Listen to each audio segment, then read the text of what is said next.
Acid reflux, புளிச்ச ஏப்பம் மாதிரி இருக்கிறது.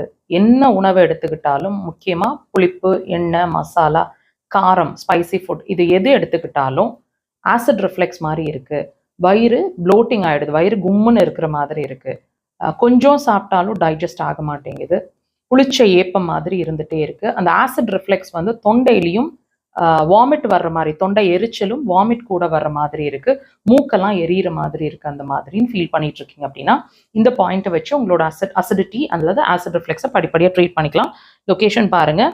கால் பாதத்தில் பெருவிரல் இருக்குது இல்லைங்களா, பெருவிரலோட மெட்டி போடுற, அதாவது சுண்டு விரல் சைடில் அந்த பாயிண்ட் இருக்குது. நாக்கன் கிட்ட எக்ஸாக்டாக இருக்குங்க, மார்க் பண்ணியிருக்கிறாங்க.